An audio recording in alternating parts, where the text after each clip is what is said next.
Hi everybody, this is Stephanie from Razzle, Dazzle, Rabbitry and Yarns LLC. And in our exercise pen in the house we have Tan Harriet. And we believe Tan Harriet is hopefully pregnant. She was mated on the 4th of February, so she should be due quite soon. And you can see Tan Harriet spilled her food this morning and made a really big mess in general.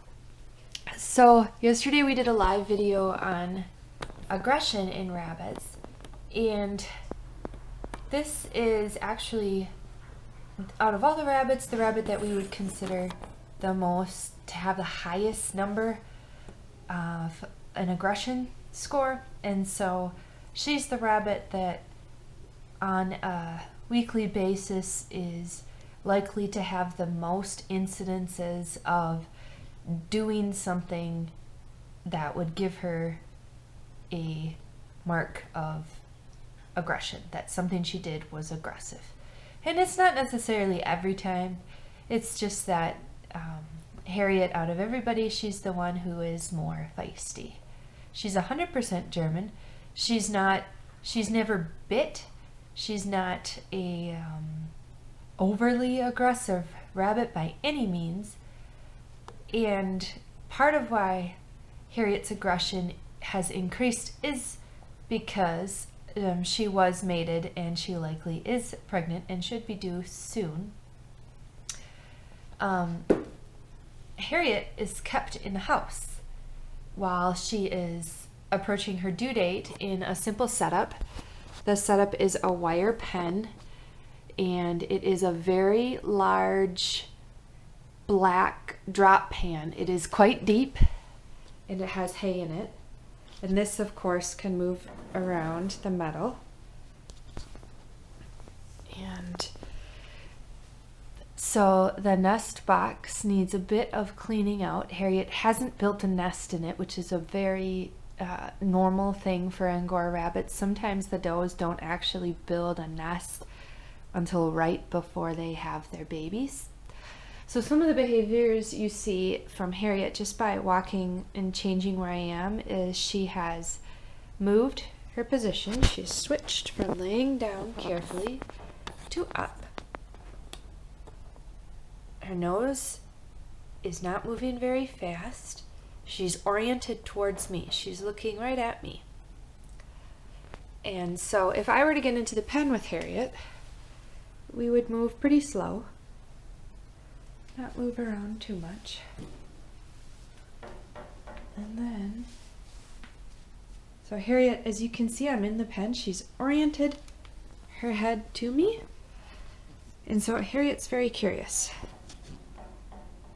So if I'm going to pet Harriet, I'm going to be very slow.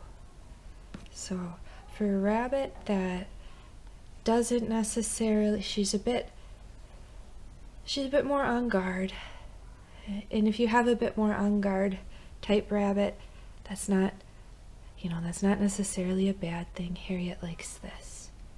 She likes her little chin scratched right there, the side. She likes it a lot. She actually likes both scratched, both sides at the same time, but I can't scratch while holding the camera. So when you're thinking about your bunnies and you're thinking about aggression in rabbits, whether in this particular case it's just a rabbit that's a bit more particular about its interactions, that moving slowly, moving quietly, figuring out where they like to be pet and where they don't like to be pet is quite important. Being able to read their body language is also important. And we don't want to cause Harriet too much stress because hopefully she is pregnant and we don't want to cause any sort of disturbances for her. So Harriet is a Vienna marked. She has a little white tip on her nose, a Vienna marked black tortoise shell, 100% German Angora doe. So I'm going to get out of the pen and we'll see how Harriet reacts. Just slowly getting out.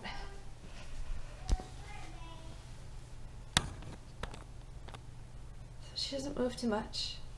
She's not hopping at me. She's not hopping after me. Now, what's interesting is right here. This is Anita. Anita, hi. So Anita's the house cat. And if you have a rabbit in the house, and if you have a house cat, it isn't something that you want to introduce lightly. You want to really think about introducing a cat to a rabbit very, very carefully. And cats and rabbits, they can live in the same house together just fine. And sometimes they absolutely can't. Sometimes it results in injuries or death. So with Anita, she is kept very well fed, well watered, and at times we do cover the top of the pen at nighttime so that she can't get in there. However, we don't always cover it. So Harriet's just going about her whatever she feels like doing. So just cleaning herself, cleaning her foot. You didn't hear any grunting, you didn't hear any growling. She's not running towards me, and she's just kind of doing whatever she wants. Nothing too bothered. But then again, we're not really making a lot of noise, we're not making sudden movements. And with Harriet, just being in the house like this helps her get accustomed to humans and helps her realize we're not going to hurt her. She doesn't have anything to be worried about. She's going to get fed, she's going to get watered, she's going to get hay. She's not going to be, not going to have a lot of attention paid to her overly. So she'll be able to have her private time, and a lot of things, a lot of noises happen in a house. So for a rabbit who's in a house and getting accustomed to being in a house, it can be something that it can take a bit of time.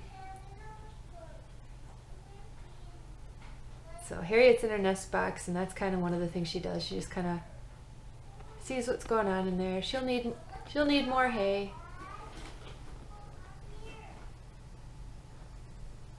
The nest box also provides comfort and a place for Harriet to get away.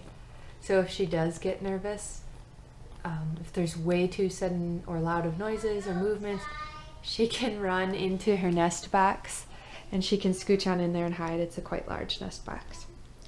So there's something else to show with having this rabbit in the house. This would be like our maternity ward right here. That's this guy, Henry. Oh boy. Hi, Henry. So Henry's also in the house.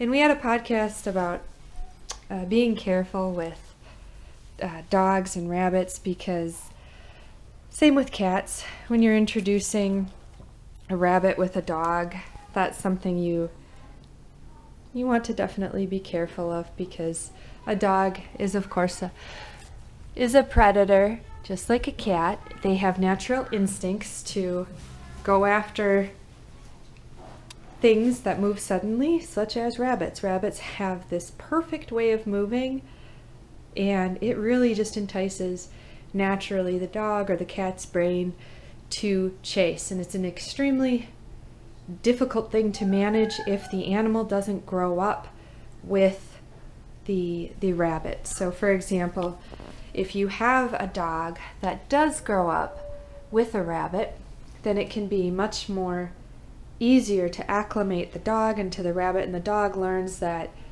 under no circumstances can I chase this rabbit. This isn't mine to chase. However, not all dogs will learn that, and it is individualistic, just like aggression with rabbits. It is individualistic. And there was a study that we had read that we will do more information on. We'll definitely do a podcast for additional stories on aggression in rabbits. And the journal article, the study that we read, was discussing aggression in how it forms in rabbits.